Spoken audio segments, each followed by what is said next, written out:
Tapi tunggu dulu, keren topinya Pak Basuki, keren ini. Ini topinya saya udah keliling di mana-mana nggak pernah dapat Pak, belinya di Pasir Place Pak. Oh gitu. Oh, saya udah keliling kemana, ke Amerika kemarin, kemana nggak nemuin topi ini Pak. Emang ciri khas saya Pak. Tapi kalau dibuka takutnya nanti pikir adiknya Pak Anto lah ya. Oke.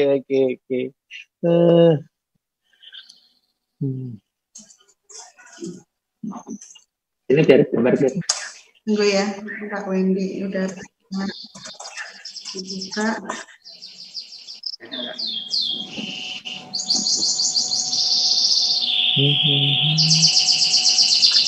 Kalau HIPMI Jakarta Baratnya ada berapa anggotanya Pak Basuki?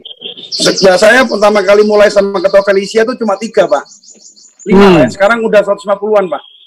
Oh, 150-an ya. Oke. Periode saya terakhir Pak. Harusnya Maret ini Pak, karena COVID jadi mundur. Oh, oke. Karena sudah lewat 42 Pak. Sudah lewat 41 saya Pak. Oh gitu, ada 41 Pak. Oh karena namanya bisa muda ya. Saya udah nggak muda lagi Pak.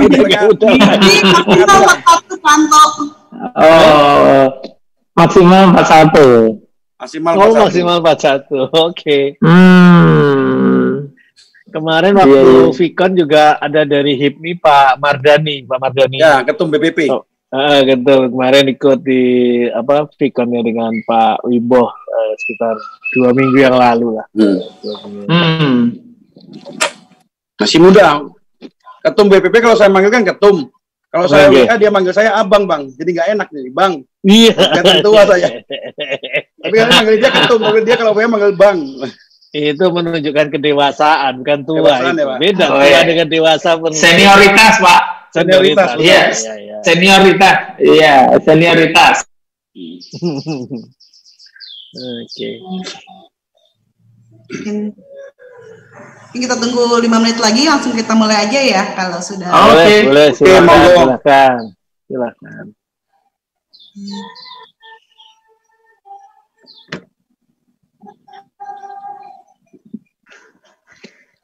Pak Anto. Iya Pak. Mumpung saya belum lupa, nanti minta tolong disampaikan salam ke Pak Wimbo dari Hartawan. Panitia Lustrum panitia Lustrum SMA 4. Mudah-mudahan COVID-nya segera selesai. Jadi rencana untuk Lustrum yang menghadirkan beliau di bulan Oktober Pak ya, September Oktober. Iya betul. Iya. Kemarin saya dengar itu ada rencana itu, dan ini kalau nggak ada COVID biasanya kita Sabtu Minggu persi ke Solo Pak. Ini udah kangen sama soto Triwindu ini. Bapak dari Solo juga Pak Anto? Solo coret Pak. Ayah saya kelahiran Kebak Keramat Pak di Palu. Oke. Saya sama Bu Yana yang ketuanya itu satu kelas. Jadi kita sama semuanya jadi panitia. Jadi yang untuk acaranya Lustrum itu, Pak. Iya, moga-moga segera bisa nih, banyak yang kangen nih reunian segala macam. Betul, Pak. Bosen di rumah bosen gitu. Iya, Pak. Di rumah ini kita tuh pokoknya ketemunya istri terus, Pak ini. Iya, belanja di tukang sayurnya kebanyakan, kita yang malah disuruh-suruh terus, yang suruh masak, suruh nyuci. Wah ini kalau saya tadi pagi gitu, kalau kita belanja sedikit aja, kalau tukang sayurnya pokoknya suruh cepet-cepet kita iya, pekerjaan kita jadi banyak ini aku. Iya.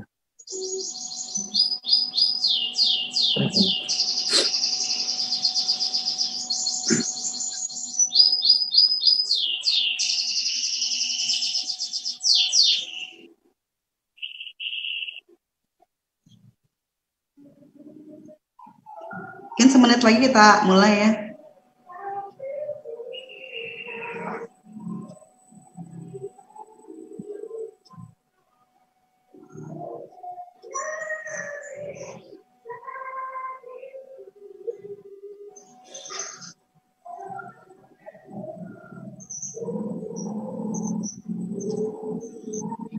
Oke, kita mulai aja ya. Oke. Siap ya semuanya. Selamat datang di acara Bincang Santai via Zoom HIPMI Jakarta Barat. Terima kasih nih pada para pembicara, Pak Anto Prabowo, Deputi Humas dan Logistik OJK, sama Bapak Iwan Hartawan, Presidir PT Mitra Sigma Tekindo, atas kesediaan waktunya untuk sharing bersama teman-teman HIPMI nih. Selamat datang juga nih Ketum HIPMI Jakarta Barat, Bapak Basuki Surojo, dan juga para peserta semua ya. Hari ini kita akan bahas topik yang menarik banget loh. Kita akan membahas mengenai efektifkah nih kebijakan relaksasi kredit di masa COVID sekarang ini ya. Untuk agenda acaranya aku bacain dulu ya. Agendanya pertama kita akan ada sambutan dari Ketum HIPMI Jakarta Barat, Bapak Basuki Surojo. Kemudian sesi berikutnya ada sharing mengenai bagaimana kebijakan pemerintah mengenai relaksasi kredit dari yang akan di-share oleh Bapak Anto ya Pak. Dan disusul tanya jawab. Kemudian kita akan ada oh ya, kalau misalnya mau tanya langsung aja tulis aja di kolom chat atau kolom tanya jawab, langsung nanti kita akan sampaikan kepada para pembicara. Kemudian sesi berikutnya akan ada Bapak Iwan Hartawan mengenai pengalamannya melakukan restrukturisasi kredit. Kemudian tanya jawab gitu. Kita mulai dulu dari agenda pertama kita, yaitu opening speech dari Ketum HIPMI Jakarta Barat. Beliau ini seorang luar biasa sukses banget ya, dan dermawan. Saat ini tiap hari ngadain bagi-bagi sembako sama APD ya ke orang-orang yang butuh. Gitu. Silahkan waktunya Tum Cabas. Selamat siang, Assalamualaikum warahmatullahi wabarakatuh. Om Swastiastu, salam sejahtera buat kita semua. Jadi sebelumnya saya mengucapkan terima kasih kepada Pak Anto nih, ya, kepada Pak Hartawan, juga kepada moderator atas waktunya. Jadi saya ini memang bagian opening speech, Pak. Jadi sebelumnya jam 9 tadi pagi kita juga mengadakan webinar pengadaan jasa pemerintah, Pak. Saya juga opening speech, Pak. Jadi memang spesialis opening speech. Ya kan? Juga terima kasih kepada pemirsa.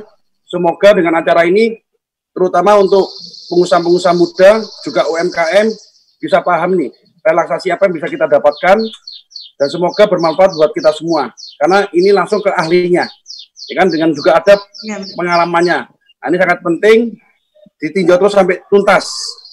Semoga bermanfaat, juga mengucapkan selamat berpuasa bagi teman-teman yang melaksanakannya. Oke, sekian, terima kasih Pak Anto. Saya selanjutnya akan silakan kepada moderator. Terima kasih. Ya, makasih Tum Cabas. Nah, sekarang nih OJK mulai menetapkan kebijakan pemberian stimulus bagi perekonomian dengan diterbitkannya POJK nomor 11 POJK titik 03 2020 tentang stimulus perekonomian sebagai kebijakan kontrasilikal dampak penyebaran COVID-19. Mungkin langsung aja di-sharing oleh penjelasannya kebijakan relaksasi tersebut oleh Deputi Komisaris Humas dan Logistik OJK Bapak Anto Prabowo. Silahkan waktunya Pak Anto. Baik, terima kasih Bu Felicia yang siang ini sebagai moderator. Selamat siang juga Pak Basuki Surojo, Ketua HIPMI Jakarta Barat, yang tentunya kita sama-sama hormati dan muliakan. Kemudian juga peserta diskusi siang hari ini. Jadi syukur alhamdulillah saya bisa ikut join, dan nanti sebenarnya saya lebih akan banyak mendengarkan dan kira-kira sharing terhadap berbagai langkah-langkah yang sudah OJK pemerintah lakukan kaitannya dengan pandemik COVID-19. Mungkin mengawali kita berbicara mengenai diskusi hari ini, kita kan sama-sama pahamin bahwa krisis yang terjadi saat ini bukanlah krisis keuangan, tapi adalah krisis kesehatan. Krisis kesehatan yang magnitude-nya extraordinary. Kalau 97-98 itu hanya terjadi di beberapa negara, krisis 2008 pun juga bisa dikatakan seperti itu. Tetapi kalau krisis kesehatan yang saat ini terjadi, ini adalah krisis yang melanda semua negara di dunia. Hampir 80% negara di dunia ini terdampak karena COVID-19. Ya. Sehingga masing-masing negara itu membuat sesuatu langkah-langkah antisipasi, ya, antisipasi, dan di mana semuanya berusaha untuk bertahan, kan gitu. Karena semuanya juga masih belum tahu ujungnya sampai di mana COVID itu. Ujungnya di mana? Karena penyebarannya juga, kemudian pengobatannya juga, ini menjadikan kita sampai di mana ujungnya. Kita nggak akan tahu. Nah, ini kan tidak bisa kemudian tidak terdampak ke sektor jasa keuangan. Karena bagaimanapun dengan penyikapan atas penyebaran virus ini dengan melalui PSBB, working from home, pasti akan banyak sektor yang terdampak.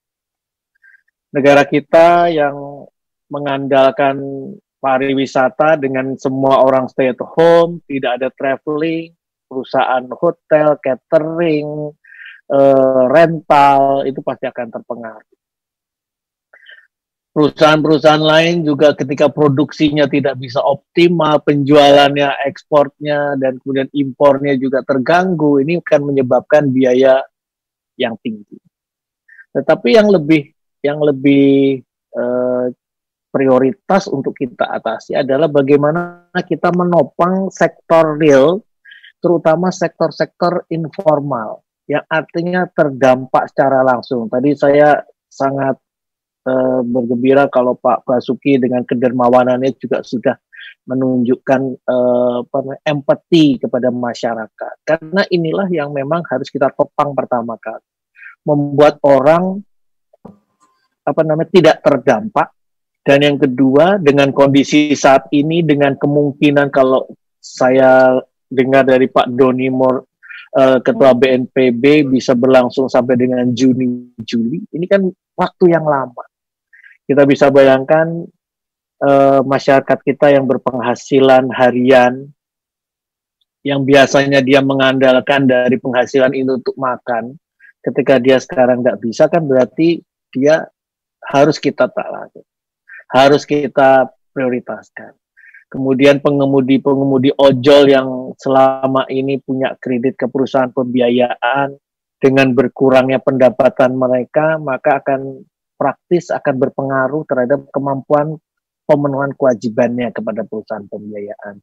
Begitu juga UMKM. Jadi ini sektor yang pertama yang perlu mendapat prioritas, dan ini yang sekarang sedang dilakukan oleh OJK dan pemerintah.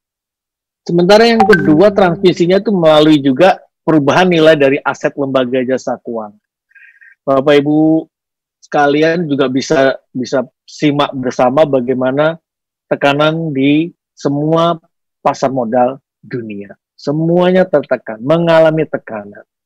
Kalau biasanya ada jual, ada beli, sekarang kok kecenderungan orang pada jual. Karena orang pegang cash.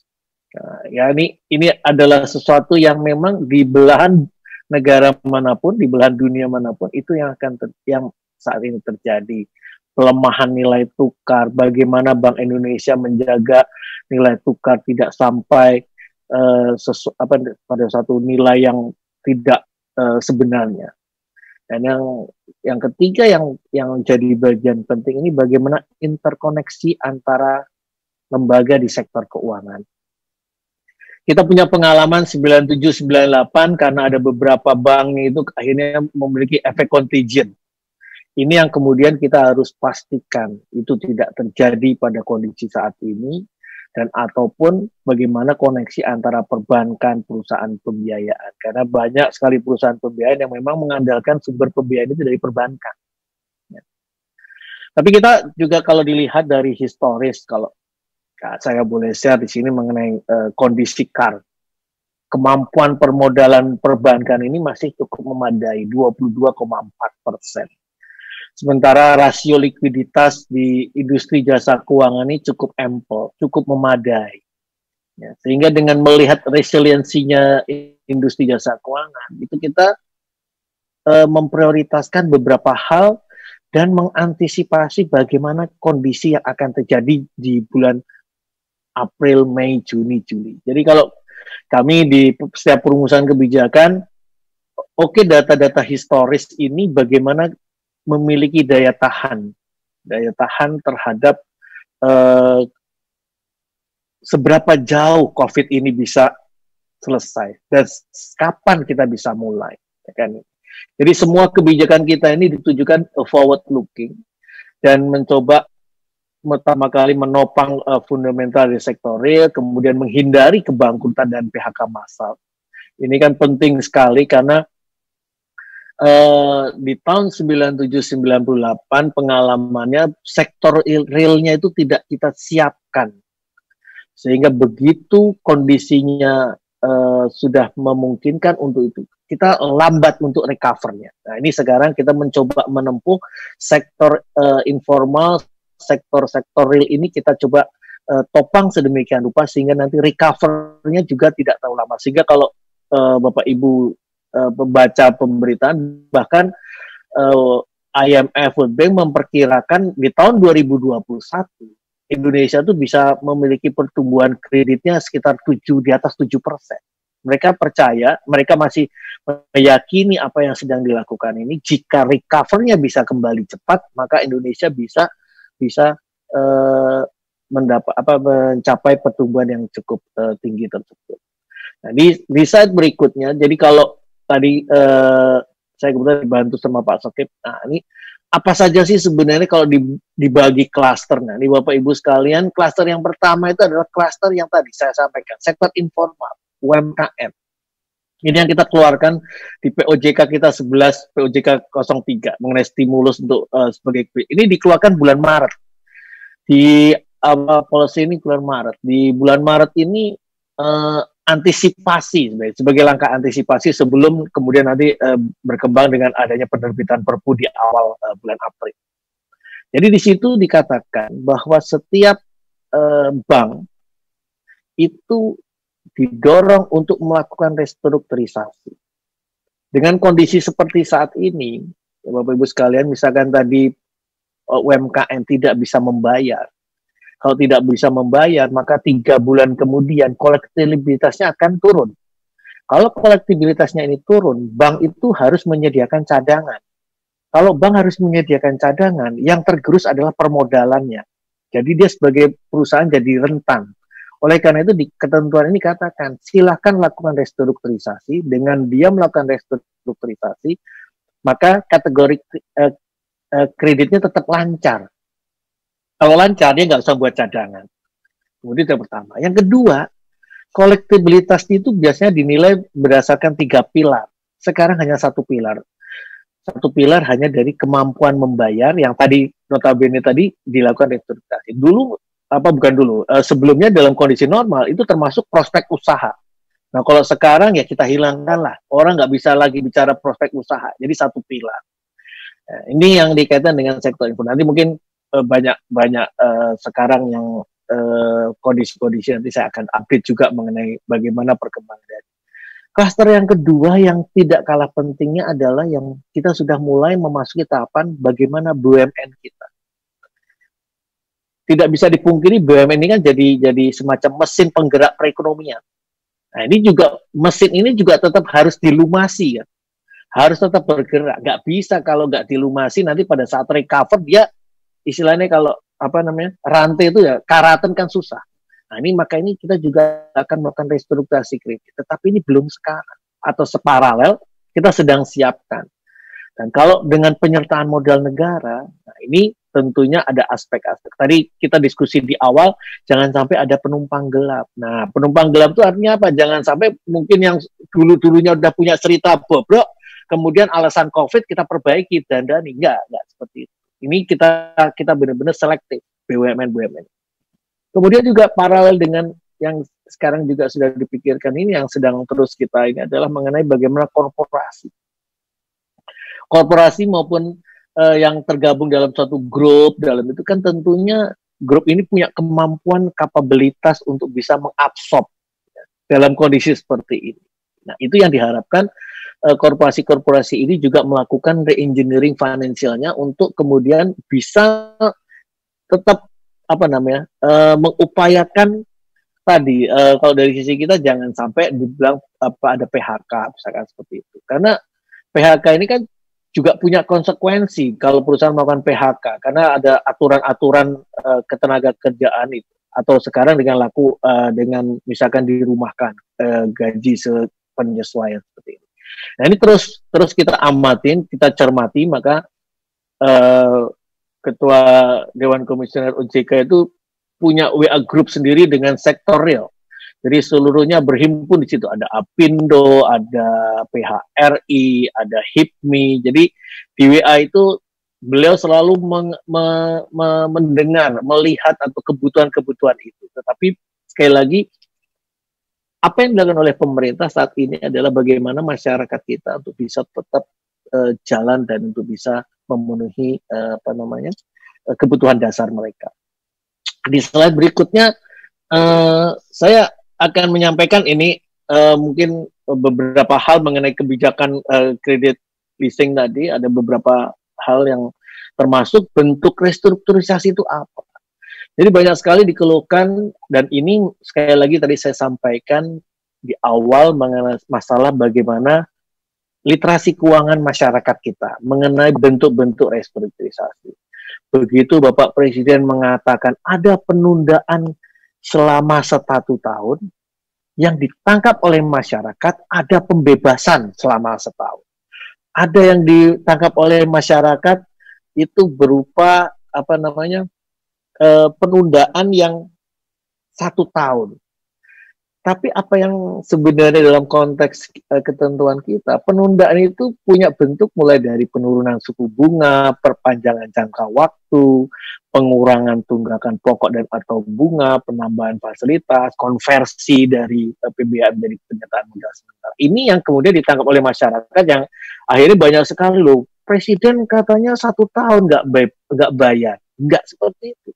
Atau saya kok cuma dapat restrukturisasinya 3 bulan, kok nggak 6 bulan, kok nggak gitu. Nah ini pertanyaan-pertanyaan inilah yang kemudian tantangannya dan bagaimana di lapangan tadi saya sampaikan, proses di internal bank itu juga nggak cepat berubah kondisi-kondisi untuk bagaimana dia melakukan restrukturisasi. Saya kasih contoh di perbankan itu, kalau satu cabang dia memberikan kredit sesuai dengan pembagian jenis kelasnya perbankan.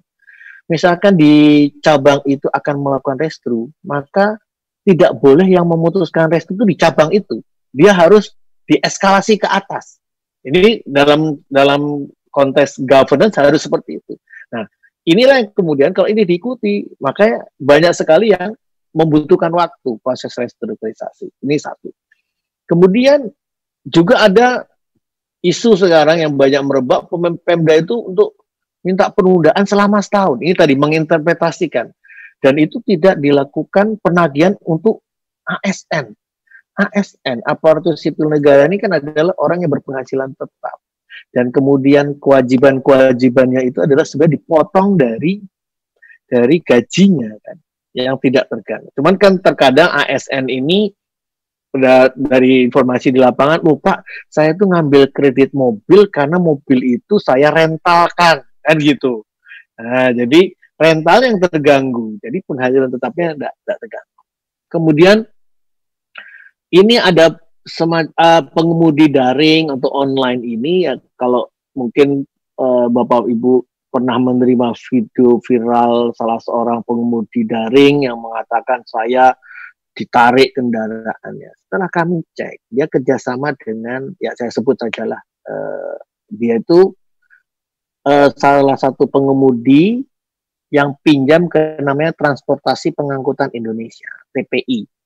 TPI ini punya kerjasama dengan Grab. Nah, jadi yang bersangkutan ini pinjam ke TPI. TPI itu bukan perusahaan pembiayaan, tapi TPI ini pinjam dari beberapa perusahaan pembiayaan dan bank untuk mobil yang dipakai oleh pengemudi daring. Ini yang kemudian disampaikan bahwa itu ditarik sebenarnya karena Ketua OJK dan pada saat setelah saya ratas dengan Presiden di akhir bulan Maret itu mengatakan tidak ada lagi penarikan debt collector. Ekses masih ada. Saya katakan bahwa ekses di masyarakat masih banyak karena kami setiap seminggu sekali monitoring seluruh kepala kantor regional OJK di seluruh daerah untuk apa-apa saja yang yang terjadi di daerah untuk kami monitor. Oke, ini beberapa hal yang berkaitan itu. Kemudian sekali lagi Bapak sekalian yang kami sampaikan ini belum tentu diterima masyarakat secara utuh. Tadi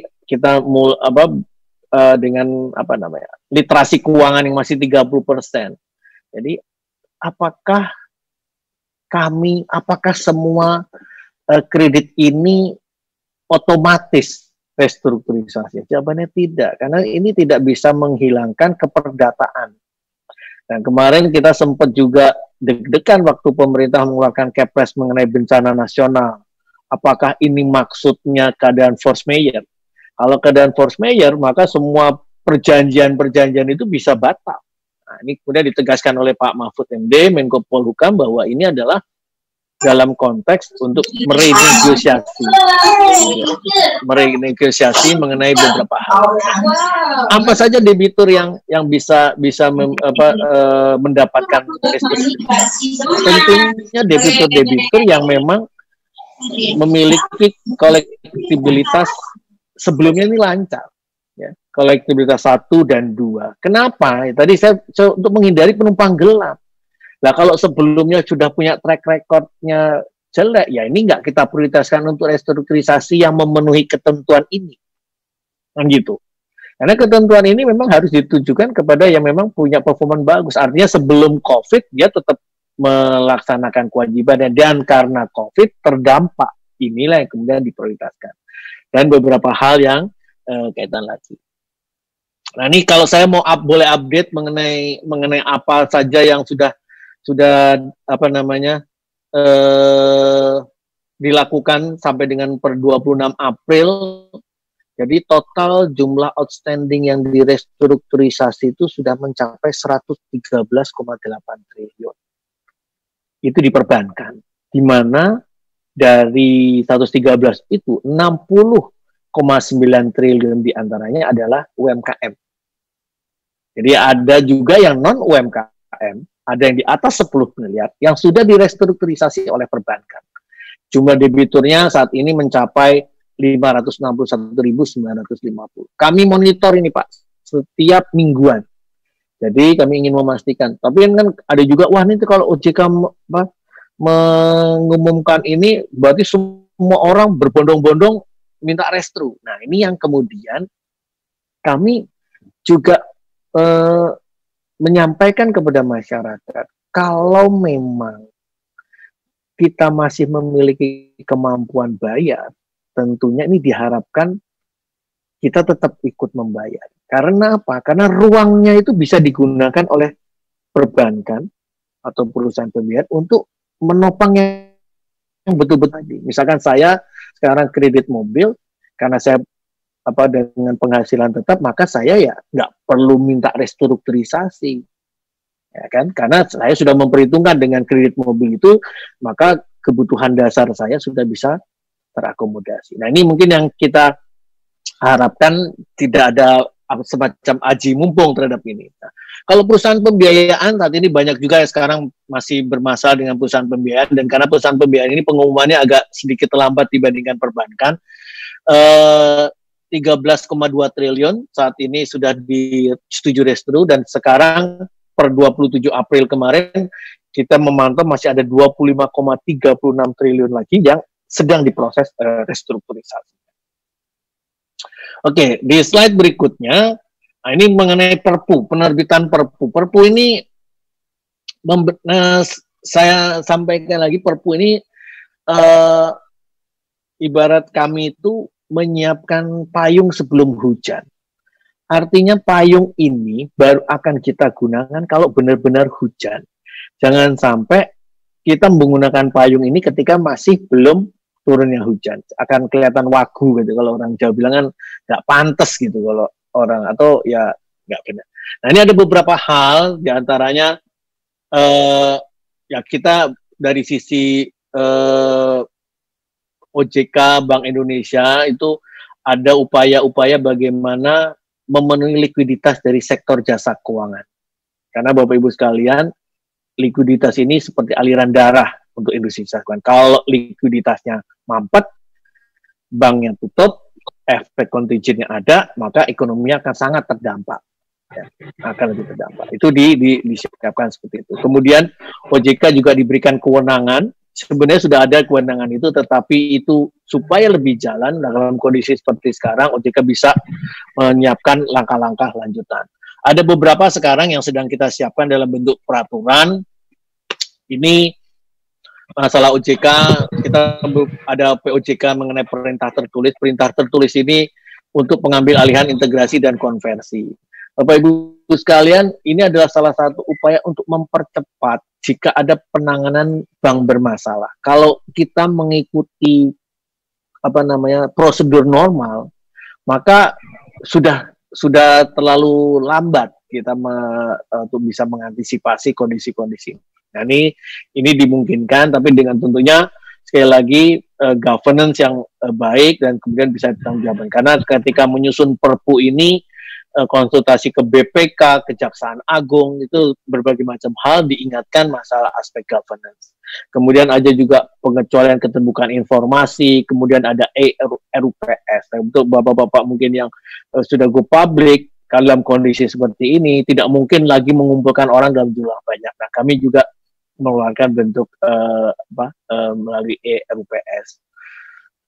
Dan kita sekarang juga memperbarui OJK BI, nota kesepahaman OJK BI dalam kaitan dengan pinjaman jangka pendek dan pinjaman likuiditas khusus. Ini kemudian dengan LPS juga, bagaimana LPS untuk segera bisa istilahnya early involvement kalau ada permasalahan dari sisi perbankan.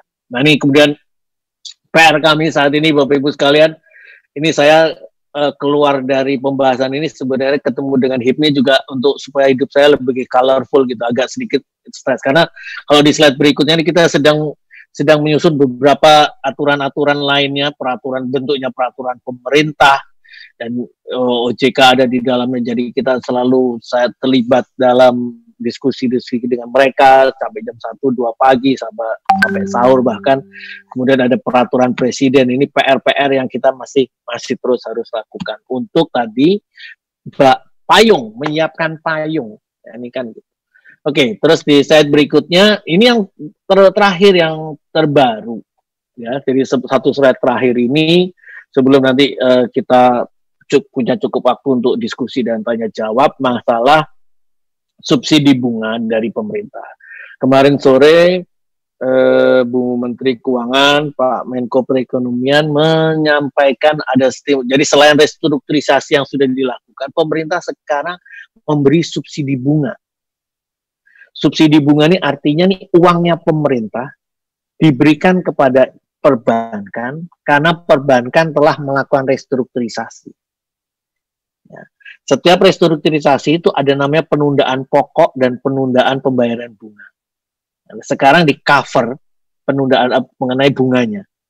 Jadi yang di cover atau yang diberikan biaya itu hanya untuk memang tadi UMKM yang nilainya sampai dengan 10 miliar, kemudian kredit kendaraan bermotor 500 juta. Tapi jangan 500 juta ini untuk yang sifatnya produktif.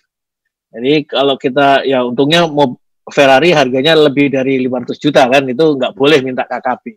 Nah, ini 500 juta. Artinya kalau Kijang yang sering digunakan untuk rental, dibeli untuk rental, itu masih bisa tercover dengan ini. Terus kemudian KPR yang tipe tertentu, tipe 21, 22, dan 70. Ini debitur ini sudah kita hitung kolektivitasnya, di bawahnya ini kriterianya 1 atau 2, dia harus yang lancar dan kurang lancar per posisi bulan Februari. Jadi kita sudah punya hitungannya, seluruh kredit lancar 1-2 itu berapa. Nah, subsidinya, subsidinya ini pemerintah memberikan hanya untuk 6 bulan. Dengan klasternya kalau di bawah 500 juta, maka di 3 bulan pertama subsidinya sebesar 6%, dan 3 bulan kedua subsidinya 3%. Sementara kalau di atas 500 juta sampai dengan 10 miliar, di 3 bulan pertama 3%, di 3 bulan kedua 2%. Ini subsidi. Artinya misalkan ada pengemudi yang beli mobil, merentalkan, biasanya kan bunganya sekitar berapa? 11. Nah, berarti di dalam 6 bulan ini 6% 6% dan 3% di bulan kedua. Itu yang disubsidi, yang di-cover oleh pemerintah. Dan kami, karena ini adalah untuk debitur, maka untuk governance-nya, OJK memprovide data by name, by address, sesuai yang dilaporkan dalam SLIK. Bapak Ibu sekalian, mungkin Bapak Ibu kan sudah dengar cerita mengenai bagaimana pemberian dana bantuan sosial. Itu memberikan dana aja, itu datanya, itu kan berbagai macam versi. Nah, sekarang pemerintah belajar dari pengalaman itu, kebetulan di OJK ada maintain namanya sistem layanan informasi keuangan, maka di-match-kan. Karena agar jelas, oh si Anu yang dapat alamat yang ini, nggak double, nggak kemudian nggak jelas itu siapa aja. Kalau di SLIK itu udah sangat jelas mengenai. Jadi ini perkembangan terakhir yang sekarang sedang dibahas sampai dengan hari ini, dan ini kita masih terus nyiapkan PP-nya, termasuk kemungkinan kita menyangga likuiditas dari industri jasa keuangannya. Mungkin itu Bu Felicia yang Bapak Ibu sekalian yang bisa kami sampaikan dalam kesempatan siang hari ini, sehingga saya dengan senang hati ya ini sekarang cukup waktu mungkin kita untuk diskusi dan tanya jawab, tapi saya sangat appreciate kalau memang ada beberapa masukan-masukan dan pengalaman Bapak Ibu sekalian yang memang kami sangat butuhkan untuk kami selalu melakukan assessment terhadap kebijakan-kebijakan yang sudah maupun yang akan dikeluarkan. Terima kasih. Assalamualaikum warahmatullahi wabarakatuh. Waalaikumsalam warahmatullahi wabarakatuh. Terima kasih. Terima kasih Pak Anto. Wah, ini seru banget nih. Keren. Ya. Nah, sekarang giliran tanya jawab nih. Sebenarnya aku udah dapat masukan dari orang-orang yang kemarin mau ikut, dia daftar dulu, sekitar 66% tuh bilang belum begitu efektif nih untuk. Ya Bu Felicia, saya nggak dengar. Kalau saya tanya juga boleh ya Pak? Monggo, nanti diatur Pak Ibu moderator. Saya ikut moderator aja. Iya gitu Pak Anto. Nah jadi mungkin karena kurang paham konsep relaksasi itu seperti apa. Jadi ada temenku di HIPMI Jakbar juga tadi ya, Wasekum Alek, titik pertanyaan katanya, Pak Anto, ini katanya relaksasi gimana ya? Soalnya saya tuh dikasih sekarang bayar bunga doang, tapi nanti itu tetap aja berbunga gitu lamsamnya gitu Pak Anto. Nah gitu, ada juga yang kemarin cerita juga kalau dia nggak dikasih relaksasi karena dia nggak kena penyakit COVID, jadi harus kena penyakit COVID dulu baru bisa dapat relaksasi gitu Pak Anto katanya. Gimana tuh Pak? Iya. Karena dia terdampak tapi dia sendiri tidak kena COVID gitu. Ya betul Bu Felicia. Jadi memang banyak sekali yang juga yang terutama yang terakhir ini dibaca terdampak COVID itu adalah kena penyakit COVID. Sekali lagi tadi 30% itu yang menjadi tantangannya. Itu pun terjadi terang di industri jasa keuangan. Karena di awal-awal terang kecepatan setiap bank, ini kan soalnya begini, kami di OJK itu memberikan rambu. Ini loh rambu restrukturisasi yang bisa kalian lakukan, perbankan lakukan, perusahaan pembiayaan lakukan. Tetapi pelaksanaannya disesuaikan dengan masing-masing bank dan perusahaan pembiayaannya. Ibu sekalian, bank akan mengukur kapasitas kemampuan dia mengabsorb restrukturisasi, itu jelas. Karena dia tidak mungkin menyamakan restrukturisasi yang dilakukan oleh BRI, Bank Buku 4, dengan misalkan restrukturisasi yang dilakukan oleh Buku 1, kan gitu. Kemudian yang itu yang pertama, jadi disesuaikan dengan kapasitas dari masing-masing bank dan perusahaan pembiayaan. Yang kedua adalah kecepatan dari bank ini menyusun petunjuk teknis tadi. Ya. Jadi pada saat-saat awal itu kami itu selalu harus mengkonfirmasi ke bank yang mengeluarkan pengumuman sampai dengan saat ini kami belum mendapatkan informasi dari OJK atau kantor pusat mengenai petunjuk pelaksanaan. Itu kami ikutin terus, dan bahkan kami terus terang di OJK ini mewajibkan PR-nya, humasnya, corporate secretary-nya mengirimkan komunikasi ke publik. Jadi kami memantau sampai seperti itu. Jadi supaya juga jangan, kadang-kadang kan di dunia maya ini viral yang pengumuman yang tadi yang pertama itu terus diviralkan. Sementara pengumuman yang asli itu nggak pernah diviralkan, kan gitu. Ini bagian kami, pasukan medsos kami juga kemudian selalu coba antisipasi mengenai hal ini. Nah, ini kita lakukan seperti itu. Jadi sekali lagi memang ditanyakan juga kepada kami, Pak, kami di perusahaan pembiayaan itu kok dia ngasih 6 bulan, saya kok cuma 3 bulan. Sekali lagi tadi Bapak Ibu sekalian, ini adalah semacam memang kami OJK-nya memberikan rambu untuk mereka mengukur kapasitas. Tetapi saya katakan tadi, kalau dia tidak melakukan restrukturisasi, dia akan berhitungnya membuat cadangan. Kalau membuat cadangan, dia akan terganggu permodalan. Sekarang dengan restrukturisasi dia harus mengukur cash flow-nya dia, ya kan? Likuiditasnya dia. Maka itu pemerintah sekarang menurunkan subsidi bunga ini untuk menopang likuiditasnya. Nah, ini salah satu bagian yang penting mengapa subsidi bunga itu diberikan, kan itu. Ini yang dilakukan oleh pemerintah. Jadi itulah yang saat ini development prosesnya seperti itu. Karena ya Bapak Ibu sekalian bisa memahami bersama nilai dari Perpu 1 2020 ini untuk mengcover kesehatan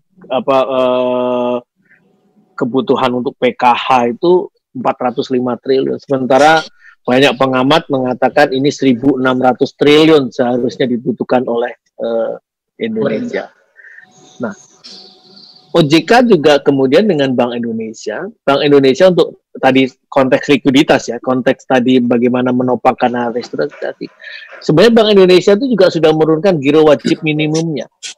Dengan menurunkan giro wajib minimumnya itu, nanti efektif memang di bulan Mei, itu sebenarnya perbankan itu menikmati 420 triliun likuiditas untuk menopang operasinya. Nah, inilah yang kemudian OJK mengatakan sebenarnya secara industri kebutuhan likuiditas ini cukup memadai. Jadi mereka perbankan khususnya masih bisa menopang, tetapi menggunakannya itu mereka juga harus lihat kapasitasnya. Kapasitasnya itu tergantung. Misalkan saya kasih contoh, misalkan seperti BRI dia punya surat-surat berharganya aja sampai dengan di atas 100 triliun misalkan. Artinya kalau dia merestrukturisasi sekian ratus ribu nasabahnya, itu masih mampu. Beda dengan misalkan satu bank yang kemampuan dia untuk kebutuhan surat berharga sebagai likuiditas cadangannya sudah sangat tipis. Kalau dia lakukan restrukturisasi seperti yang dilakukan oleh BRI, cepat mati dia.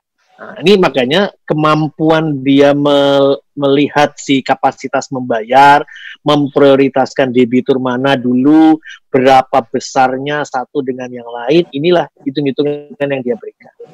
Ya. Ini yang kami atur di dalam koridor itu. Jadi masyarakat sih ya pasti, saya kemarin jangankan apa namanya beda perusahaan, satu perusahaan aja kadang-kadang, saya kemarin cuma dapat 3 bulan, saya dapat 6 bulan, saya ada pembebasan ini, saya enggak. Nah, itu sekali lagi dilihat dari track record kita sebagai debitur dan kemudian kemampuan dari bank dan pembayar. Itulah yang menyebabkan mungkin dirasakan ini tidak efektif. Ya. Saya rasa inilah yang saat ini ditempuh, dan pemerintah tadi untuk menopang likuiditasnya pun sudah menyiapkan. Itu nilai subsidi itu cukup besar selama 6 bulan. Dan kenapa kok 6 bulan? Nah kan gitu pertanyaannya. Kenapa nggak setahun seperti OJK punya? OJK itu memang memberikan kepada si bank sama pembiayaan bisa maksimum sampai dengan 1 tahun. Tetapi tadi melihatnya si dalam prakteknya nanti bisa ada yang 3 bulan, 6 bulan, 9 bulan, 12 bulan.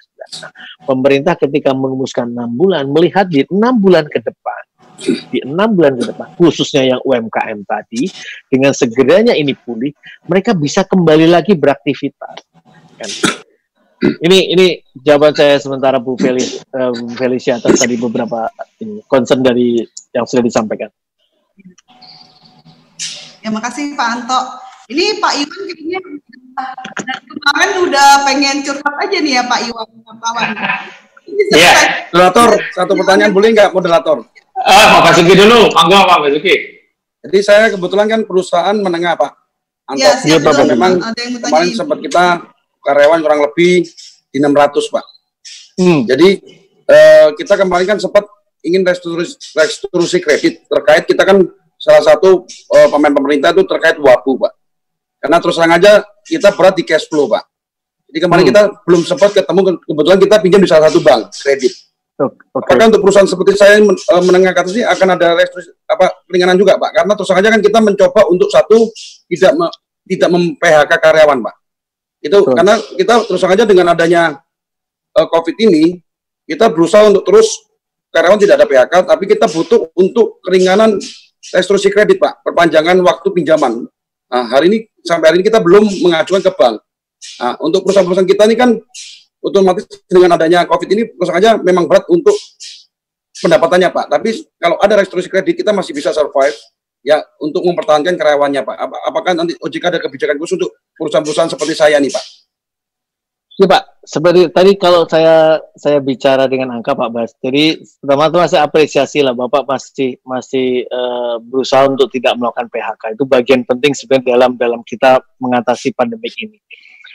Sebenarnya kalau tadi saya sampaikan secara angka bahwa dari 113 triliun 60 diantaranya itu adalah UMKM, berarti di luar UMKM Bapak pasti bukan UMKM, bukan Pak. Itu berarti masih memungkinkan untuk melakukan restrukturisasi. Karena saya sampaikan begini, beberapa kali kita sampaikan juga kepada perbankan, kalau mereka tidak melakukan restrukturisasi, ketika Bapak nanti akan tidak bisa memenuhi kewajibannya, kolektibilitasnya menjadi kurang lancar, misalkan dari sekarang lancar atau dari jadi dalam perhatian khusus, maka bank kan harus buat cadangan Pak. Itu aturan kita mengatakan seperti itu. Sehingga kalau dia merestrukturisasi kredit Bapak, ya, itu dia akan mengurangi tekanan terhadap permodalannya. Tetapi memang sekali lagi terganggu cash flow-nya, likuiditasnya dari sisi bank. Itulah yang kemudian akan dinegosiasikan dengan Bapak dalam hal berapa lama, besarannya seperti apa, kan gitu.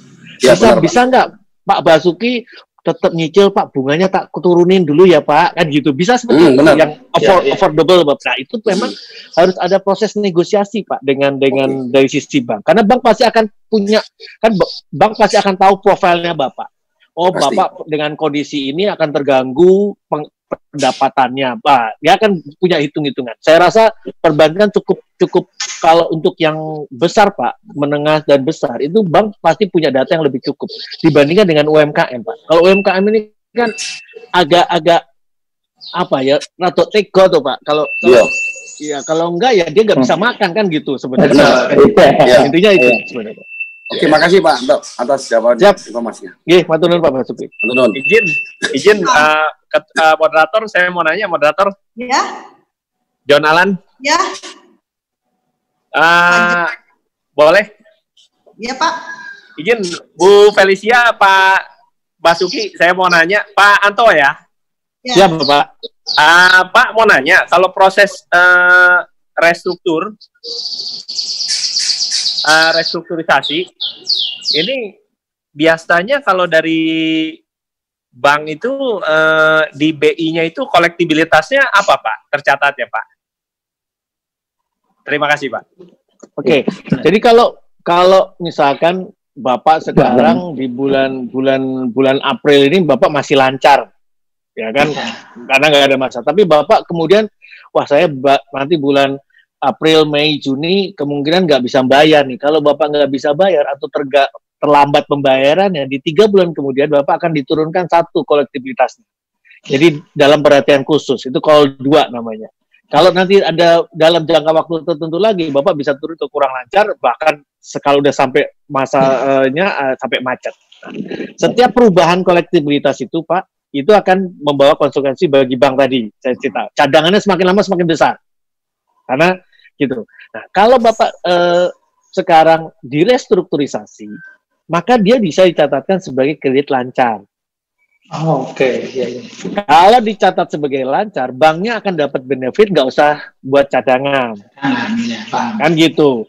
Jadi mengurangi tekanan modalnya bank. Tetapi bank, sekali lagi, terganggu cash flow-nya. Tadinya Bapak bayarnya 1.000, tapi kalau dengan restrukturisasi mungkin bayarnya Bapak 600 dengan memperpanjang masa itunya kreditnya misalkan seperti itu kan gitu. Tapi cash flow-nya gitu. Itu Pak.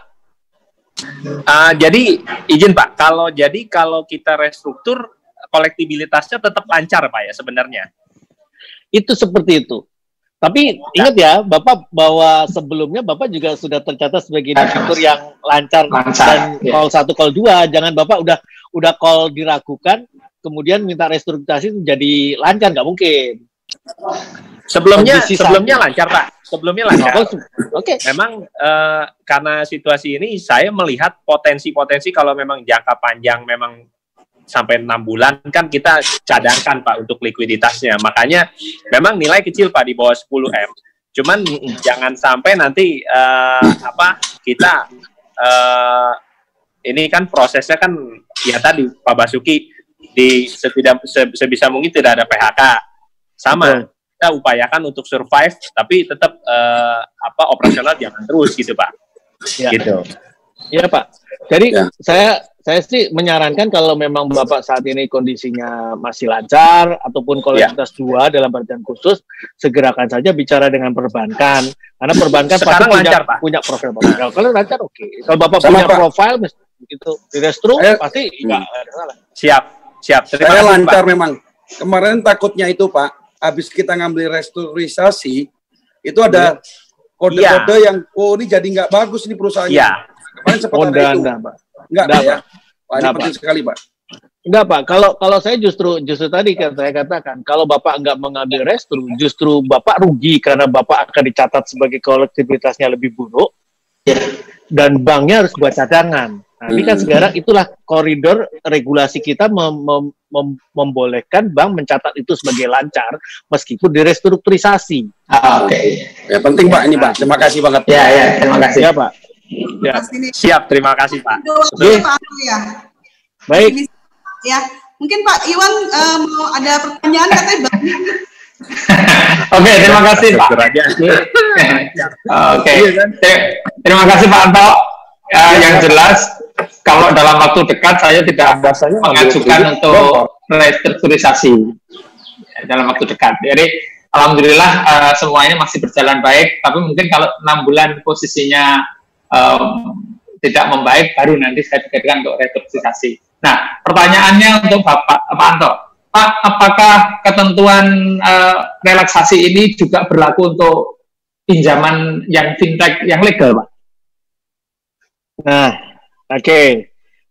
Ya, ini pertanyaan yang banyak dan sampai sekarang terus terang sekali lagi saya sampaikan bahwa fintech itu yang diatur oleh OJK adalah platformnya. Bukan si penyedia dana sama peminjam dana. Beda konteksnya kalau bank itu kan dia itu dana. Nah, ini banyak masyarakat mengatakan, Pak, tolong dong OJK keluarin aturan juga keringanan untuk pinjaman fintech. Kami katakan tidak bisa. OJK itu hanya ngatur platform. Sementara hubungan kedua belah pihak inilah yang harus menegosiasikan. Kan gitu. Kalau kami bisa mengatakan, lancar ya bank, karena dia penyedia dana kan Pak. Tapi kalau platform kan nggak bisa. Platform kan cuman mediasi aja tuh Pak. Nah ini yang memang, memang banyak sekali dikeluhkan Pak. Terus terang kami juga selalu menyampaikan jawaban standar, silakan Anda hubungin pemilik dananya. Karena dengan negosiasi, karena juga ya tadi di awal saya juga dengar banyak sekali fintech yang akhirnya juga karena nggak dibayar, jadi akhirnya juga mati Pak. Gitu. Penyedia dananya ini. Gitu. Oke, baik Mas Anto. Ya Pak. Yang kedua Pak, pertanyaan yang kedua, ya.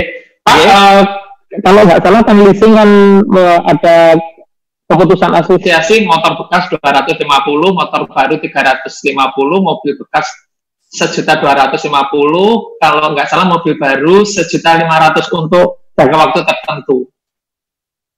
Nah, yang mau saya tanyakan adalah kalau misalkan ini jangka waktunya selesai, artinya memang nanti reschedulingnya ada 6 bulan atau sampai 1 tahun selesai. Nah, nanti perhitungan berikutnya seperti apa, Pak? Ini, Pak? Karena waktu kita tanyakan ke mereka, yang jawabannya ditanyakan aja nanti, gitu. Dilihat aja nanti, karena memang ketentuannya belum siap. Saya coba ilustrasikan kalau seperti yang sekarang, Pak. Biasanya kalau di perbankan atau perusahaan pembiayaan itu dia kan dapat masa penundaan. Ya. Nah, kemudian dia punya juga setelah masa penundaan ini berapa kewajiban itu juga sudah ditetapkan di awal. Jangan sampai kemudian oke, kamu saya kasih gini tapi nanti di ujungnya masyarakat juga akhirnya tiba-tiba angsurannya jadi melonjak. Nah, itu enggak. Betul. Iya. Itu saya tolong saja Pak, nanti kalaupun itu disampaikan saja bahwa ini sekali lagi literasi Pak. Jadi ketika sekarang penundaan ini adalah termasuk bagaimana dan berapa lama setelah itu. Kami juga misalkan Bapak sekarang mendapat keringanan bunga. Ya. Apakah keringanan bunga ini akan berlangsung terus? Saya katakan seperti itu. Ya. Atau di keringanan bunganya diberikan hanya selesai jangka waktu. Tapi setelah itu kembali ke normal ya Pak. Kita ikutin perjanjian. Nah itu kan akan diubah Pak perjanjian, di amandemen. Gitu.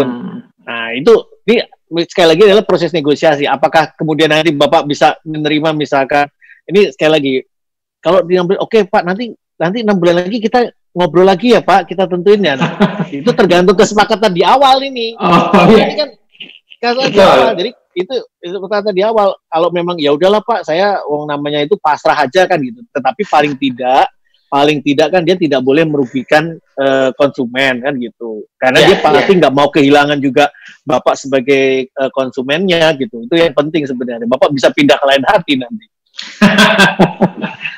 Mereka susah nanti. Iya. Tambah satu lagi Pak. Satu lagi. Di dalam terakhir baik Pak. Di dalam restrukturisasi kan ada pengurangan bunga, perpanjangan jangka waktu, terus kemudian ada satu kalimat adalah yang dimaksud dengan pengurangan pokok itu apa sih? Saya sendiri soalnya tidak paham itu. Ya pengurangan pokok kalau misalkan bank mengatakan Bapak debitur yang bagus, kemudian ya sudah Pak saya kewajiban pokok Bapak saya kurangi selama ini pembayar. Misalkan saya harus bayar kan ada bayar angsuran pokok dan angsuran bunga. Angsuran pokok saya biasanya 1.000, ya udah Bapak bayar 3 bulan ini 900 dulu ya. Oke. Paham. Seperti itu Pak.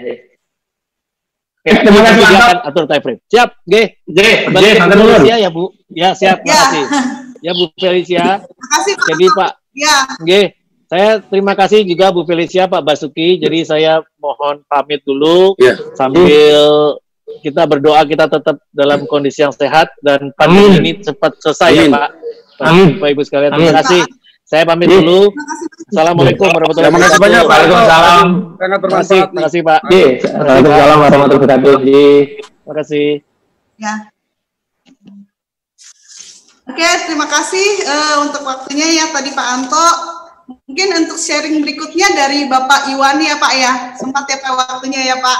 Untuk berbagi pengalamannya melakukan restrukturisasi kredit ya.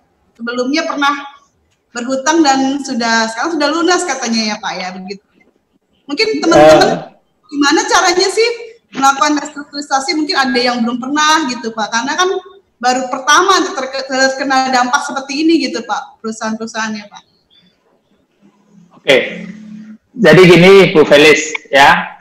Kalau misalkan teman-teman pengen melakukan restrukturisasi, yang harus disiapkan adalah pastikan bahwa semua persyaratan sudah harus dibawa dari awal.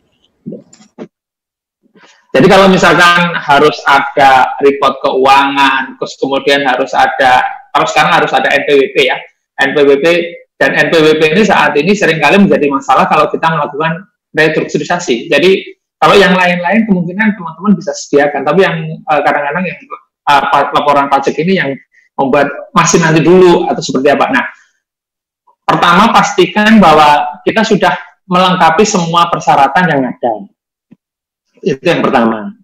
Jadi termasuk juga skenario-skenario mengenai pertanyaan-pertanyaan yang muncul.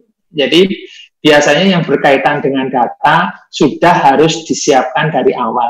Jangan sampai pada saat kita ditanyakan kenapa harus restrukturisasi, angkanya yang menunjukkan bahwa ini adalah harus pantas untuk direstrukturisasi.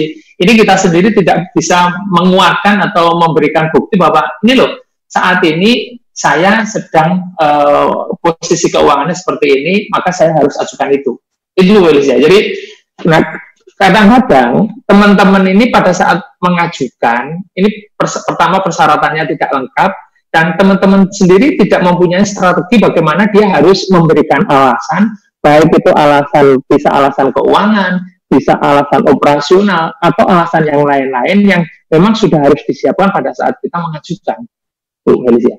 Jadi pada dasarnya pada saat awal mau melakukan restrukturisasi itu harus jadi komunikasi dengan pihak banknya. Saya sedang mengalami masalah gitu misalnya ya Pak ya. Dan ini data bahwa saya misalnya usahanya lagi nggak begitu jalan misalnya gitu ya Pak. Ya. Jadi kalau misalkan kita ngomong usahanya nggak begitu jalan gitu ya, yang kita keluarkan adalah memang datanya. Ini loh, ini penjualan ya. Ini saya mulai bulan Desember itu sekian, bulan Januari sekian, bulan Februari sekian, dan data ini sudah harus siap pada saat kita tuh mau mengajukan. Jadi jangan sampai begitu kita sudah mengajukan, nanti persyaratan keuangannya baru ditanyakan lagi, terus kemudian kita baru nyari-nyari. Nah kalau seperti ini biasanya butuh waktu. Begitu butuh waktu itu ada dua. Kalau kita persyaratannya segera ada, kita nyaman. Tapi kalau ini persyaratannya nggak ada, kita nanti merasa bahwa ini adalah prosesnya kita dipersulit. Iya Pak. Iya Pak.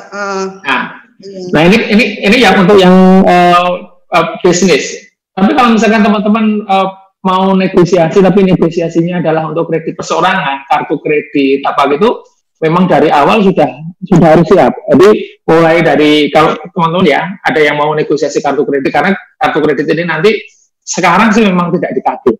Karena saya punya beberapa teman yang kartu kredit yang bermasalah, tidak ada yang telepon, tidak ada. Tapi nanti begitu ini normal, tekanannya pasti luar biasa. Nah saran saya, kalau memang kartu kreditnya mulai bermasalah harus kita ini nanti pasti akan muncul masalah 1 atau 2 bulan yang akan datang karena kita kesulitan keuangan. Sebaiknya melakukan negosiasinya sekarang, dan melakukan negosiasi sekarang ini jauh lebih mudah dibandingkan pada saat normal. Karena apa? Kita nggak perlu ke kantor. Kalau kita ngajukan restrukturisasi kartu kredit biasa, paling tidak kita meyakinkan harus datang ke kantor, harus membawa persyaratan, dan itu membuat kita tidak nyaman. Nah sekarang ini semuanya serba online. Nah ini kalau memang teman-teman ada niatan untuk melakukan restrukturisasi, ya monggo aja. Iya Pak. Pengalamannya gimana tuh dari teman-teman yang sekarang mungkin pernah sharing ke Pak Iwan yang sedang mengalami masalah COVID? Ada nggak Pak yang saat ini UKM-nya konsultasi ke Bapak gitu? Bahwa sedang mengalami. Jadi kalau yang baik. Jadi kalau yang Pak Anto tadi sebenarnya kalau waktunya masih memungkinkan itu saya akan menanyakan beberapa. Jadi kalau misalkan gini, ada satu teman yang bisnisnya sebenarnya bisnisnya lancar luar biasa. Bulan Desember akhir itu dia buka cabang. Ini restoran ya. Buka cabang 3 bulan ini begitu Maret turun terus sekarang tutup. Jadi nah, pada saat dia melakukan pengembangan usaha, jadi pada saat yang bersangkutan melakukan pengembangan usaha, dia menggunakan uang bank. Bisa dibayangkan ya, baru buka terus tutup, terus kemudian induknya juga tutup. Nah, ini bukan hal yang mudah untuk melakukan restrukturisasi, karena kalau sudah dilakukan restrukturisasi itu kan, tadi yang harus ditanyakan ke Pak Anto sebenarnya, kalau misalkan kita sudah masuk di dalam kesepakatan restrukturisasi, misalkan kita ada harus bayar 1 juta, 1 juta, 1 juta. Ternyata di bulan ketiga dari kesepakatan 6 bulan kita one prestasi, kita tidak bisa membayar, tidak bisa memenuhi kewajiban kita. Nah, yang jadi pertanyaannya, apakah ini tetap berlaku atau kembali ke nol batal? Ini yang tadi tidak dijelaskan. Karena kalau kita merasakan di situasi normal, kalau kita melakukan strukturisasi dengan perbankan, begitu kita one prestasi, kartu kredit one prestasi sekali, itu langsung kembali ke normal by sistem. Nah, ini tadi juga tidak terakomodir pertanyaan itu, Mbak Felicia. Iya, mungkin karena waktunya sangat singkat, beliau ada meeting lagi katanya ya. Sayang sekali, tapi ya apa, kita ngobrol aja ini ya tentang kredit sekarang ya. Gitu Pak. Jadi tadi dengar juga dari Pak Anto kalau misalnya sekarang bermasalah terus minta restrukturisasi terus tetap dibilang lancar gitu ya Pak tadi katanya. Jadi gini, kalau dari penjelasan Pak Anto tadi adalah lancar per Februari, itu artinya Maret kolektibilitasnya 1 atau 2. Tadi lancarnya per Februari. Jadi kalau misalkan kita punya tanggungannya tuh sudah mulai Desember, bermasalah kreditnya sudah mulai Desember, saya tidak yakin aja mendapatkan fasilitas relaksasi kredit ini. Karena mereka, saya lihatnya Pak Anto tadi bolak-balik menekankan itu bahwa ini tidak berlaku untuk orang yang sebelumnya sudah bermasalah. Ini hanya berlaku untuk yang kreditnya. Nah, padahal kalau kita melihat situasinya, ada beberapa industri itu yang sebenarnya mulai turun itu di Desember. Artinya orang mulai kesulitan membayar keuangan itu di Desember. Nah, seperti apa garment? Garment itu tidak sekarang. Garment itu mulai Desember sudah kesulitan keuangan. Banyak teman-teman yang bisnisnya kembang kempis. Nah, ini juga tidak bisa diakomodir. Nah, kalau tidak bisa diakomodir, solusinya apa? Iya, benar sih. Iya, solusinya apa? Karena kita nggak apa ya terus dibiarin aja. Padahal ini kalau dibiarin aja pasti nanti semua pihak akan rugi. Banknya pasti juga rugi, yang bersangkutan juga pasti akan rugi karena apa? Bunga dan dendanya ini yang menurut saya yang angkanya terus bertambah. Betul sih, betul Pak. Iya, ini sayangnya nggak ada orang bank nih. Kebetulan kemarin kita pengen cari orang bank juga untuk sharing, tapi mungkin waktunya ya nggak tepat atau mungkin takut sama OJK nih kayaknya. Iya. Jadi kan kalau ketentuannya kan kalau leasing kan lancar per 2 Maret. Jadi mereka itu tidak menggunakan dasar Februari kalau leasing itu. Jadi lancar per 2 Maret. Lah lancar per 2 Maret itu kan berarti kan lancar pada saat Pak Jokowi pidato. Harusnya nggak ya mundur lagi dong. Ya kalau yang tadi disampaikan tadi itu Pak Anto kan bilangnya per Februari bukan per Maret. Ya, yang pembayaran Februari lancar itu nggak masalah. Ya pokoknya hitungnya di Februari gitu. Iya. Iya Pak. Iya. Bagus nih Pak. Pak ada teman-teman punya pertanyaan mungkin bisa di-share nih. Oh ini ada. Bapak, monggo kalau saya bisa jawab, Pak jawab. Kalau saya terus aja kan belum pernah Pak. Ya. Pak. Yep. Cuman saya belum pernah restrukturisasi. Cuma kemarin tuh kita udah bikin arus kasnya Pak. Iya. Jadi kita tuh kalau sama sekali nggak dapat kerjaan itu sampai Juli Pak. Jadi sama sekali nol nih. Ya kan? Tapi kita tetap apakah seperti itu kalau nggak ada kerjaan tapi kerjanya masih ada itu dengan resiko terburuk Pak. Itu bertahan sampai bulan Juli. Ya kan, tapi kalau ada pemasukan, masih ada pembayaran, itu bisa sampai Desember. Tapi kita memang kepingin restrukturisasi, cuma kemarin takutnya itu Pak, ada tadi itu, kalau udah restrukturisasi takutnya jadi, wah ini perusahaannya jadi nggak itu, pengalaman Pak Iwan itu gimana? Yang tadi kode-kode itu Pak. Baik, jadi Pak, kalau dulu itu ada namanya SID, Sistem Informasi Debitur Bank Indonesia. Kalau yang terbaru ini namanya SLIK Pak. SLIK itu Sistem Laporan Informasi Keuangan, tapi sebenarnya esensinya sama. Nah, kalau zaman dulu, jadi kalau misalkan zaman dulu tidak di situasi yang seperti sekarang, kalau Bapak restrukturisasi itu otomatis Bapak tolnya kalau nggak 2, 3. Otomatis itu. Otomatis Pak. Nah, Makanya saya tadi juga kaget sama Pak Anto, karena saya pikir saya kalau orang masuk restrukturisasi, dia kreditnya, laporan kreditnya itu langsung bermasalah. Itu yang kita takutkan, Pak.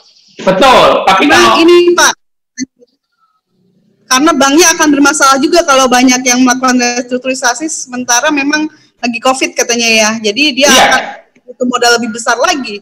Betul. Jadi, nah, sekarang gini, yang harus kita lakukan Pak Bas, kalau misalkan Bapak nanti melakukan restrukturisasi, yang Bapak harus lakukan adalah mengkonfirmasi ulang kepada banknya Bapak, apakah yang disampaikan Pak Anto ini tadi memang bisa dipertanggungjawabkan di bank itu. Karena apa? Karena kan saat ini kan begini Pak, ini ketentuan OJK ini keluar dulu, juklaknya tidak disertakan, jadi juklaknya sambil jalan. Nah, karena juklaknya sambil jalan, bank itu meraba-raba mengenai ketentuannya. Akhirnya dia bikin keputusan sendiri yang dia istilahnya dia menganalisa, mengasumsikan sendiri kira-kira seperti ini. Nah, ini yang Bapak pastikan itu aja. Kalau saya restrukturisasi, nanti raport saya bagaimana? Itu penting, Pak. Ya, itu sangat penting, Pak. Iya. Paham. Terima kasih banyak informasinya, Pak, dan jawabannya. Ada yang lain? Ini lagi nanya nih, apa ada yang punya pertanyaan lain nih ya? Ini tadi ya saya dapat masukan dari teman-teman Jakbar juga sih. Kalau mereka tuh ada kredit gitu, jadinya malahan katanya relaksasi tapi bukan relaksasi nih kayaknya. Contohnya dia kayak, maksudnya jadi berbunga kayaknya banknya meminta dia bayar. Sekarang sih boleh bayar bunganya doang, tapi next gitu jadi berbunga gitu Pak. Nah, untuk pembayaran berikutnya setelah dia udah nggak dapet keringanan gitu Pak. Nah, begini, itu tadi yang saya tanyakan yang paling akhir ke Pak Anto, Bu Felicia. Yang saya tanyakan ke Pak Anto, kalau masa restrukturisasi ini sudah selesai, artinya kayak leasing ya, leasing itu hanya bayar 250, 350, sejuta 250, 1,5 juta untuk mobil baru, hanya itu. Nah, pada saat kita sepakat 6 bulan selesai, ini sebenarnya hitungan barunya seperti apa? Ini yang sebenarnya tidak clear. Bapak Ibu boleh tanyakan ke leasing, Pak, kalau saya nanti setahun sudah selesai, kira-kira nanti perhitungannya bagaimana setelah setahun selesai? Nah, ini saat ini sedang tidak clear. Tidak clearnya kenapa? Tidak clearnya karena mereka sendiri menurut saya ketentuannya belum dibuat. Ya mereka juga mungkin ya masih meraba-raba gimana situasi ke depannya ya. Jadi ya sekarang ini mereka masih ya kasih kebijakan aja utamanya, tapi detailnya belum dibuat gitu mungkin.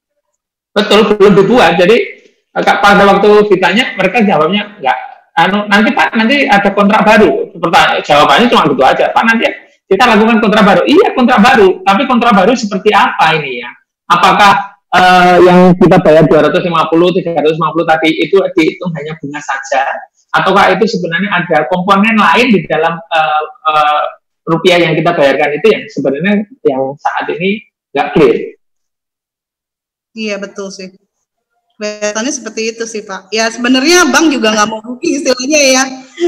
Loh, kalau bank kan prinsipnya satu Bu Felicia, bunga dan pokok harus kembali. Udah, lah caranya bagaimana? Nah itu tergantung masing-masing. Kalau saya mau bank itu cuma satu, bunga sama pokok mesti balik, gitu ya. Kalaupun bunganya berkurang, jadi subsidi sama negara, cuma itu aja. Karena kalau nggak gitu dia bangkrut. Iya betul sih. Iya. Ya mereka juga pengen untung lah istilahnya. Ya. Oke. Ya. Ya ini apa ada pertanyaan lagi ya tadi? Tunggu. Ini tapi kayaknya nggak nyambung juga nih. Obligasi korporasi gimana perlakuannya? Obligasi korporasi hari ini mungkin bukan pembahasan hari ini bukan. Ya. Belum sama. Belum sampai ke sana. Belum ada pertanyaan baru sepertinya nih Pak. Mungkin udah pada lunas kayaknya nih. Iya, bagus juga sih. Iya, mungkin Pak Iwan ada lagi yang ingin disampaikan, Pak? Enggak, jadi kalau saya gini, ini saya senang ketemu dengan teman-teman HIPMI Jabar ini. Barangkali di kesempatan yang lain nanti kita bisa sharing ya, kita sharing kira-kira apa saja yang mesti kita lakukan. Karena saya itu punya pengalaman, saya itu konsultan PHK. Jadi saya itu saya itu profesi saya itu konsultan PHK. Saya membantu perusahaan-perusahahan itu terutama yang rata-rata perusahaan asing ya pada saat mereka melakukan PHK. Jadi sekarang pun kita juga sedang membantu beberapa perusahaan asing di Indonesia ini untuk melakukan PHK. Nah ini bisa jadi kalau suatu saat nanti teman-teman pengen melakukan efisiensi karena memang bebannya sudah tidak kuat, itu kira-kira bagaimana mensiasatinya, bagaimana agar nggak didemo, bagaimana teman-teman nanti harus melakukan efisiensi mungkin dengan disnaker.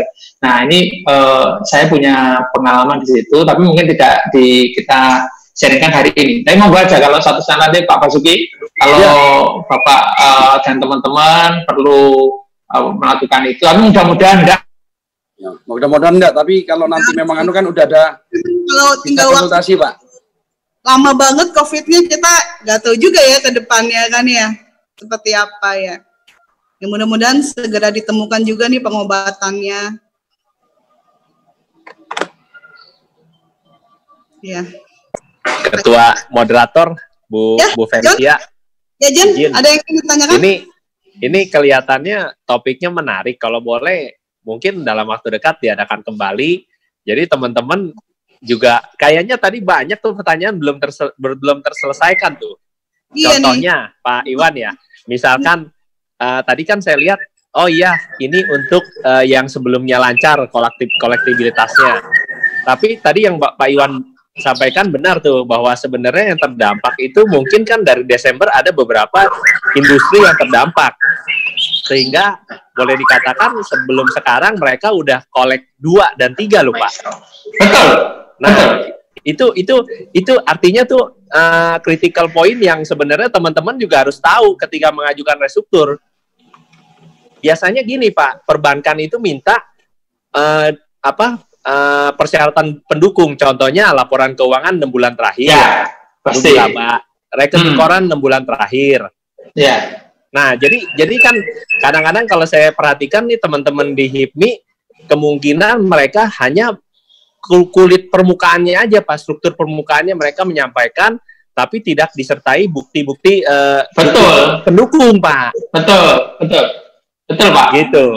Nah, sepakat. Jadi pokoknya kalau datang itu pastikan bahwa semua persyaratan yang diminta itu paling tidak dari laporan keuangan terus alasan. Jadi yang penting itu alasan.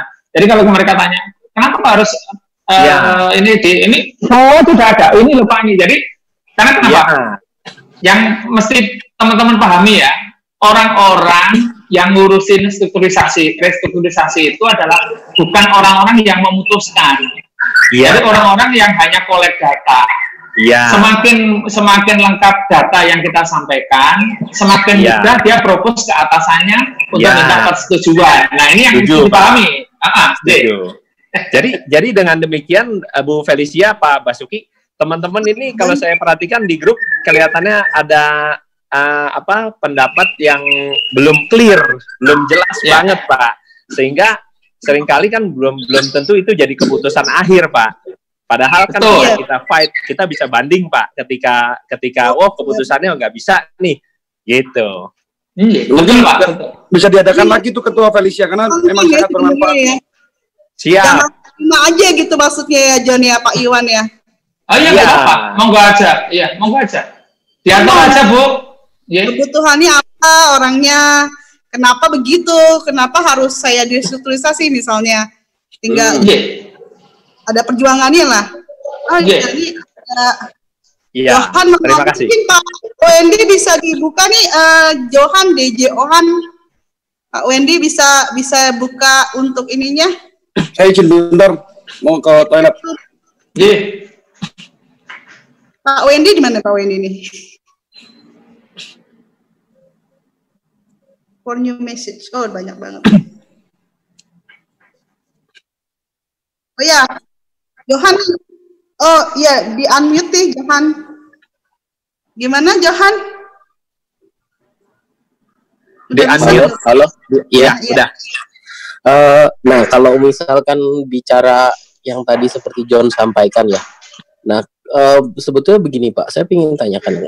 Memangnya kalau memang sudah ada keputusan, misalkan kita sudah mendapatkan surat dari marketing, nih cicilannya jadi sekian.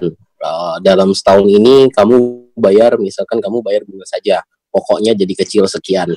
Nah, kemudian saya udah hitung-hitung nih, kalau secara total keseluruhan ternyata karena sistem yang bunga berbunga itu kan naik, jadi naik itu seratusan juta lah kira-kira sampai selesai cicilan. Nah, sebetulnya dari hasil yang marketing ajukan itu, apakah memang kita bisa ngomong keberatan, saya minta tolong dihitung ulang, atau memang itu sistemnya udah final, atau memang kita bisa marketingnya lagi, tolong diajukan lagi karena ini memang kok sepertinya masih ketinggian gitu loh dari bunga berbunga gitu. Karena yang tadi seperti yang John ngomong kan kayak misalkan apakah kayak seperti ada kemungkinan bahwa hasil yang dari marketing sampai itu nego ulang gitu. Begitu Pak. Gimana Pak Iwan? Jadi apakah memang yang marketing sampaikan itu sudah final?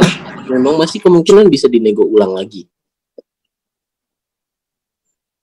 Boleh saya sampaikan jawabannya?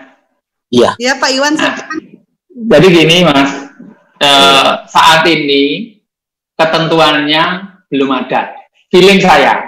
Jadi bisa dicek ke beberapa leasing dengan pertanyaan, setelah program restrukturisasi ini selesai, nanti hitungannya bagaimana? Nah, dicek aja. Karena Pak, saya sudah coba cek jawabannya, Pak, nanti akan dihitung ulang. Nah, dihitung ulang itu sebenarnya formulanya yang sekarang ini mungkin mereka sedang godok. Jadi memang ini karena ini situasinya semuanya darurat, yang penting apa? Ini permintaannya Presiden, OJK sudah melakukan, OJK apa? Menginformasikan ke bank. Nah, banknya apa? Sudah melakukan. Nah, detailnya ini sebenarnya sedang dibuat. Kalau ini, iya, analisa saya nih Mas. Soalnya saya barusan aja Pak, tadi siang itu udah dapat perhitungannya dari marketing Bank BRI Pak. Dia udah kasih saya, jadi setelah nanti selama periode setahun ini, kamu bayar bunga segini, kamu bayar, kan kemarin dia tanya, misalkan cicilan biasanya 20, kamu jadi sanggupnya berapa sebulan? Bilang, oke deh, turunin aja jadi 10. Nah, kemudian setelah turun ini, nah nanti periode 1 tahun, misalkan 1 tahun ini saya bayar 10 juta, cicilan saya dari biasanya jadi berapa, naik jadi segini. Nah, setelah saya hitung-hitung itu totalnya kok jadi kayak nambah gitu, secara total keseluruhan. Nah, seperti itu. Jadi dari tadi sih saya tadi siang baru udah dapat hitungannya dari Bank BRI, Pak. Oke, Pak. Kalau ini kalau Bapak sudah dapat hitungannya, mungkin Pak saya bisa di-share aja. Saya bisa analisa sebentar kok nanti ya. Saya analisa. Jadi gini, untuk menghitungnya sederhana. Jadi kalau misalkan Bapak tidak ada program relaksasi ini, total yang Bapak bayarkan berapa? Terus kemudian begitu Bapak ikut relaksasi ini dengan termin waktu yang sama, total yang dibayarkan berapa, selisihnya berapa. Nah, kalau memang itu selisihnya besar, ini menjadi PR-nya Pak Anto. Kenapa kok PR-nya Pak Anto? PR-nya OJK. Tujuan OJK bukan itu. Saya yakin tujuan OJK-nya bukan nanti kita kehidupannya malah jadi sulit setelah proses ini selesai. Tapi menurut saya, kalau terminnya sama, ya, misalkan kita bayarnya masih 36 bulan lagi, harusnya dengan situasi normal dan situasi relaksasi seperti sekarang ini, total yang kita bayarkan hampir sama dan tidak boleh lebih besar daripada situasi normal. Itu naik sekitar hampir 10% sih Pak dari sisa pokok pinjaman saya Pak.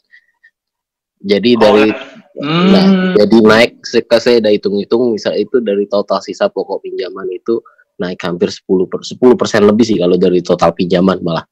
Kalau dari keseluruhan pembayaran naik hampir 10%. Itu sampaikan ke Pak Anto, karena saya yakin tujuan relaksasi bukan itu.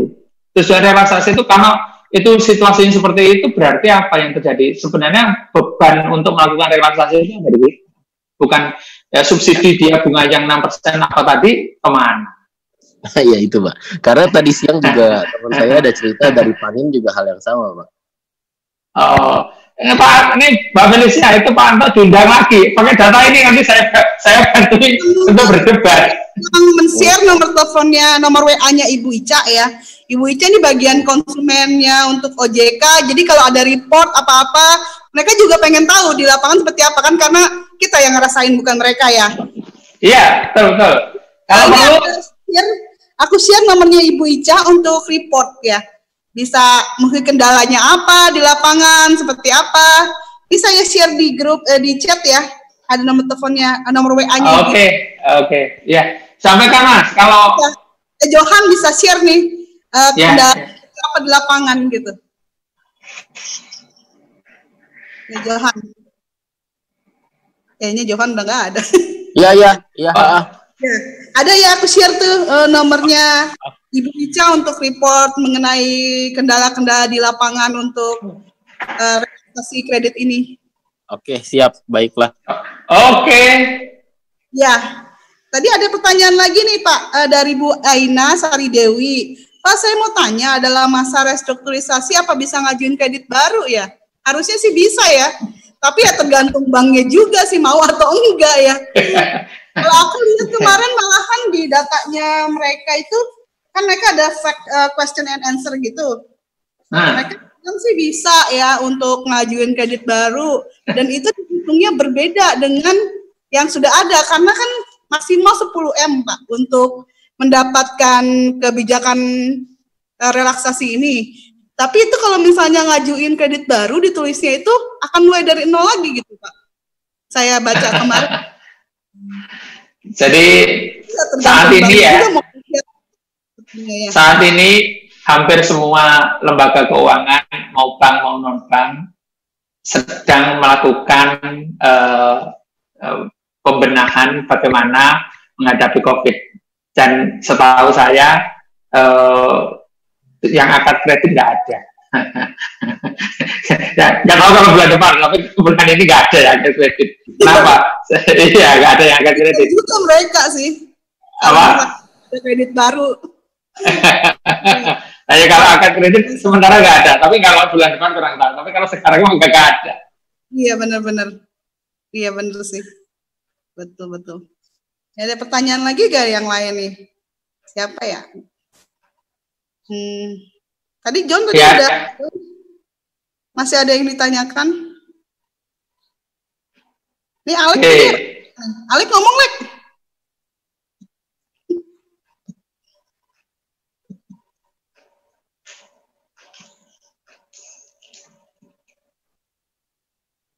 Ya. Belum ada pertanyaan baru sepertinya. Oke, kalau gini aja Mbak Felis. Ya. Pak, satu kesempatan dia arrange ulang. Jadi teman-teman yang pengen mengajukan, ya teman-teman yang pengen mengajukan registrasi, kira-kira apa saja yang nanti harus dilengkapi. Ini nanti narasumbernya teman-teman yang sudah melakukan relaksasi, terus kemudian saya juga di situ tidak masalah. Dan teman-teman yang mau mengajukan relaksasi ini artinya bisa share pengalaman, karena setiap bank menurut saya punya ketentuan yang beda-beda. Sebenarnya sih pengennya bank ini yang ngomong juga di sini ya. Betul. Ya, kan bank belum ada yang ini, yang sempat waktunya untuk acara hari ini. Mungkin juga karena ada OJK, jadi nggak berani gitu. Iya. Polisinya OJK. Iya. Ada anjing pengawasnya nih Pak. Oke. Mungkin kita ngadain lagi nanti untuk kalau sharingnya dari bank kali ya, mungkin ya. Iya, oke. Waktu ya, gitu. Siap support. Dengan OJK. Betul. Jadi kalau untuk pengajuan itu jadi data rekening bank gitu ya Pak, kalau untuk restrukturisasi. Kalau saya yang paling penting adalah bukan rekening bank, laporan keuangan. Rekening bank tinggal minta. Iya, laporan keuangan betul. Iya, laporan keuangan. Ya kalau laporan keuangannya paling tidak 3 bulan lah, 3 bulan sampai 6 bulan terakhir tuh, dan harus ditunjukkan pada saat lancar seperti apa, kondisi normal seperti apa, pada saat sekarang seperti apa. Bisnis saya juga terganggu sama aja. Saya kan kebetulan kalau kami itu ada sedikit uang, jadi meskipun orang itu membayar yang terlambat, kita masih bisa cover. Tapi sampai kapan? Kalau saya tuh nih, mudah-mudahan aja tagihan yang sudah 2 bulan berhenti ini sebelum Lebaran sudah dibayarkan semuanya. Karena apa? Ini minggu depan kan kita harus bayar THR. Kalau 1.000 orang kan kurang lebih 3 miliar, kan lumayan. Jadi kalau kita nggak punya duit cadangan, ya memang bukan hal yang mudah. Karena THR tidak mungkin kita tidak bayarkan ke mereka. Iya, karena ada kebijakan mengenai THR juga tetap aja harus bayar, paling dinegosiasi sama karyawan seperti itu sih ya Pak. Tapi ya. Nah, terus kalau saya mau sudah lah, itu haknya mereka, kasihan kalau mereka.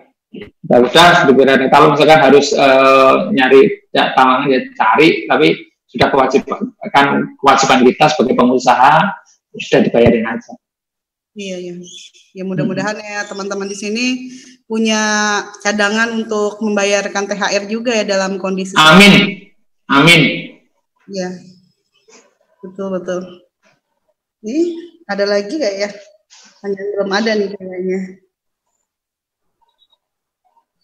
Iya. Oke. Iya. Mungkin ada lagi yang ingin di-share Pak Iwan mengenai. Cukup.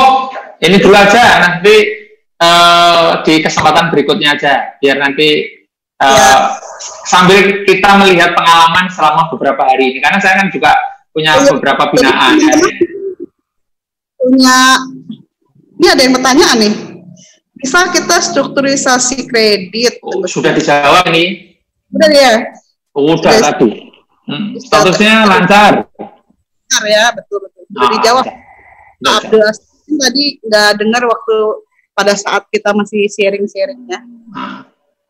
Betul. Tetap lancar ya jadinya. Lancar. Jadi nggak ada masalah Mas. Santai aja. Iya. Mungkin udah selesai kali ya. Soalnya belum ada baru nih Pak. Kayaknya closing dulu aja. Nanti kesempatan lain diundang lagi saya. Bagaimana cara melakukan restrukturisasi ini? Makasih Pak Iwan udah sharing-sharingnya di hari ini. Mungkin nanti kalau ada kesempatan lagi kita bisa sharingnya sama bank kali ya, lebih cocoknya kali ya mereka gimana pelaksanaannya. Kita udah kan dari pemberi kebijakan, sekarang kita dari bank mungkin next time ya gitu. Oke, ya. Terima kasih Pak Felicia, terima kasih teman-teman, Pak Basuki. Sampai ketemu di kesempatan lain. Pak Pesuka yang sudah hadir di acara hari ini, sampai ketemu ya di acara Jakbar lainnya. Bye.